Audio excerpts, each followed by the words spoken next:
In this video, I'm going to be showing you how I run my dime normal defense that just creates problems left and right for my opponent. But before we jump into this video, I want to give a huge shout out to Javon Diaz and Big Kills for becoming members of the YouTube channel. YouTube did not notify me. I had to go in there and actually see it myself. So appreciate that big time from y'all, and I'll make y'all a deal. I know a lot of y'all talking about an ebook, so if we get enough people interested, so if I can get 15 to 20 members on the YouTube channel, and you do not have to buy the expensive membership, you can get the cheapest one, we will start working on the ebook. It does take a lot of work to get an ebook done the right way, in my opinion at least. And then not only that, I'll give y'all some more benefits, like whatever y'all think if y'all have a video idea, I'll take y'all's ideas and I'll try to get those done before other videos. And I'll also get some one-on-one gameplay with y'all if you need some tips, as I'm walking y'all through me and you running a game, what you're doing wrong, what can you do better. Those are other benefits that I'll give y'all if y'all do become members. Now, mind you, if memberships just get out of line, for some reason, we get up to 100 plus memberships and everybody's trying to get a one-on-one game with me, it's going to be kind of difficult to do. But take advantage of it, as we're a small channel right now. We get 10 to 15 members. Few of y'all want some one-on-one gameplay, I'm right there with it. But with all that being said, let's go ahead and jump into this video so we can get this defense going for y'all. All right, so like I said, we're going to be talking about the dime normal. Let's jump into my four main plays. These are going to be my go-to audibles. Really, I don't run anything else but these four plays. We got the cover two man. This is just my safe play. If I'm not ready, I'll audible to this, so I know at least I got my two safeties over the top. This is the bread and butter. I know you've probably seen this play before. You probably had to go against it. It is a headache. This is the play that it makes people quit in the first two drives because they're just getting sacked or they're throwing picks because of the pressure. And then the dime blitz 3. This goes hand in hand with the zero blitz. I like to mix these two a lot because everything's going to look the same. They're not going to know what you're doing. They're not going to know if it's zone or man coverage, and this really throws them off. And then we got the safe play, the cover four quarters. It also is really good against man coverage. And if you have good enough coverage, your four down linemen can get to the quarterback in a decent amount of time. Now, let's go ahead and talk about the personnel on the field. Now, your four main guys are going to be the outside DBs, the two cornerbacks, and the two top safeties. What I like to do is my four best man coverage guys, I'm going to put at that position. So obviously you have your two starting cornerbacks. They're going to be your two best man coverage guys. And the next two guys up, if they're safeties or cornerbacks, regardless of what they are, you're going to sub them into this safety position. And then the two outside guys of the defensive ends, number 28 and number 21, your next two fast available DBs, you're going to put at that position.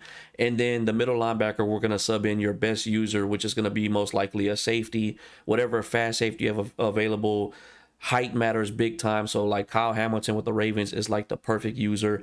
And then the D-line, if you have good edge rushers, go ahead and put your edge rushers at the defensive end position. But if you don't, just put your biggest boys, because you want them to stop that inside zone. The inside runs, that's what they're going to be there for. The outside runs are going to be stopped by the DBs coming off the edge. The quarterback's actually going to be coming from the DBs off the edge, so you really don't have to worry about having good defensive ends getting to the quarterback. Now, the last thing I want to talk about is going to be the coaching adjustments. So the auto flip, you can leave that on. The auto alignment, we're going to base this because we're going to make everything look the same.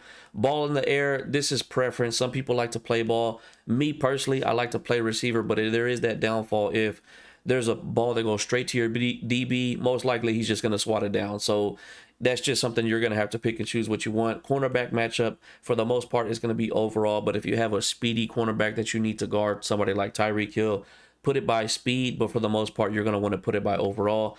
Defensive option, conservative, just in case they do play actions and we're blitzing. We don't want them to go to the running back. We want them to go to the quarterback, so we're going to put this on conservative.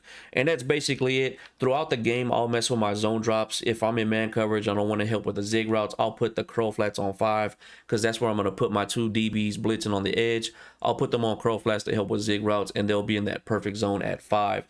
But other than that, that's basically it. So let's jump to the practice field and show y'all some setups and how we get this defense going. The first defense I want to talk about is going to be the DB Blitz 0. This is my go-to. This will tell me a lot about my opponent. Can they handle the pressure? Things like that. And then I'll go from there. Now, the way that I'm going to set up this defense is going to be the same way I set up every single other defense across the board. So let's jump into the 3 main adjustments you're going to want to make every single time. We are going to make more adjustments, but those are going to be the primary 3. because once they see you making other adjustments, they're going to try to quick snap you left and right. So the three primary adjustments that we're going to make, one is going to be crash the D line that's left with the D-pad and then down with the left stick. Then we're going to go ahead and press, that's Y, and then down with the left stick, and play over the top, that's Y, and up with the right stick.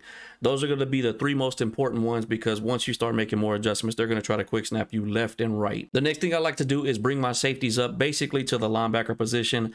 And no, they do not have to be lined up right in front of the guys that they're guarding. For example, there's safety on the right. I'm going to put him somewhere about right here because I don't want him to think that it's man coverage. And we're going to do this even if we're in cover 4 quarters. So they're not going to know if we're running cover 4 quarters or if we're running man coverage or the cover 3.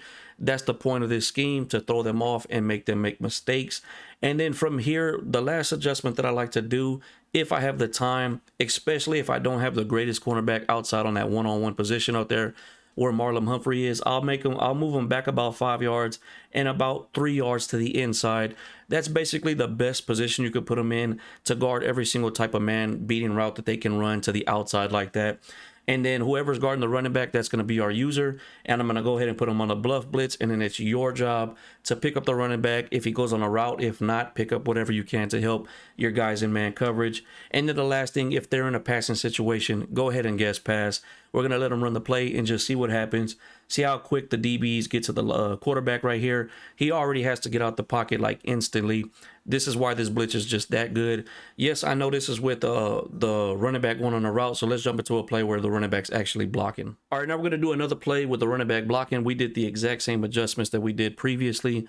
But you're going to see we still get to the quarterback on a decent amount of time right here.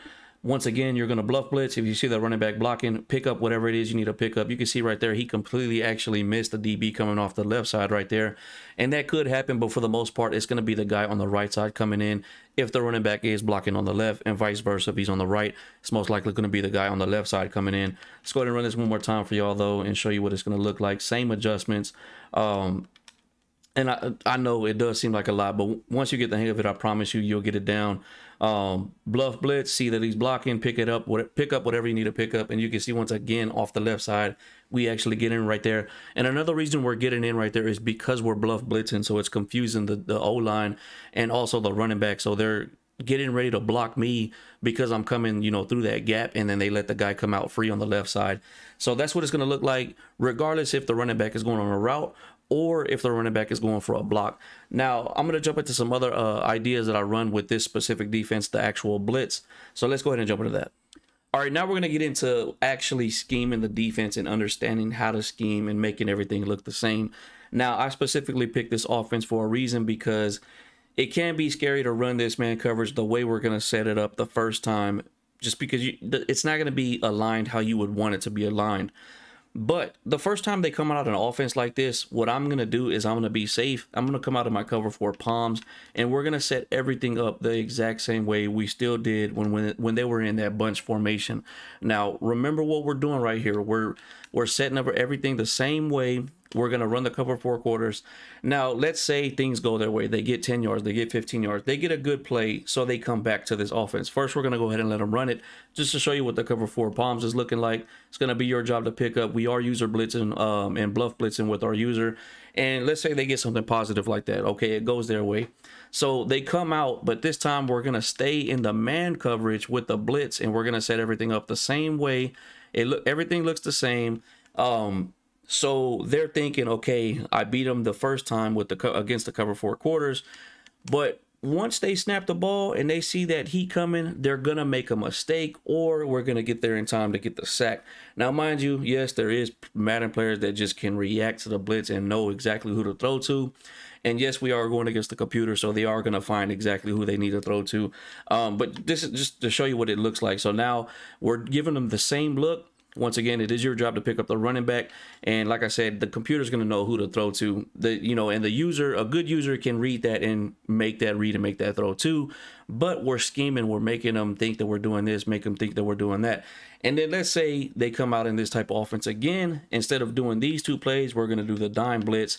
But once again, we're going to set everything up the exact same way. Now, I usually come out in this dime blitz when it's a 3rd and long, like 3rd and 12, 3rd and 10, whatever. So that's another reason I wanted to come out in this offense, because that left side right there, I know they can hit that seam between the cornerback and the safety on the deep zones right there. So what I would do when they're in some type of trips like this, I'm gonna go ahead and man up that DB that's on the left side with that middle receiver right there. So I'm gonna give them a look like this. If it's like a 3rd and long, mind you, if they just need like a 3rd and 2, they're going to be hitting the flats. I'm going to leave my purple zone out there. But I normally save this the dime blitz 3 for 3rd and longs, because you're still going to send pressure. You still got good coverage. And then once again, it is your job as the user to pick up whatever it is you can in the middle of the field. You're going to get to the quarterback in a decent amount of time. But once again, we're going against the computer. You're not going to get the effect of a user not knowing what to do because we're throwing different things at them. But that's just how you scheme with this defense. Throw different blitzes,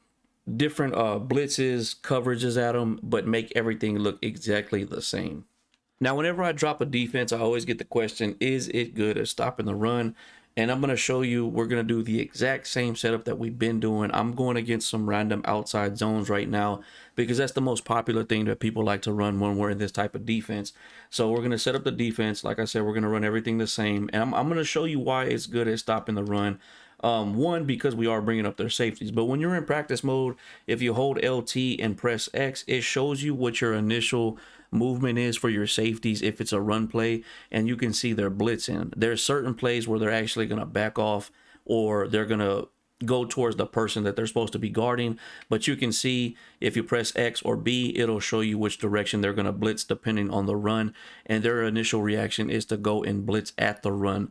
So this is what makes this play good against the run. And then when they're under center, you gotta crash the D-line to the middle. So that's left with the D-pad and down with the right stick, because we got guys coming from the outside, and it is your job, because yes, I'm not gonna lie, they can burn you for a big gain if you don't know how to shoot your gaps right. So usually when they're under center, I'll back up the guy that I'm using that's going to be guarding the running back.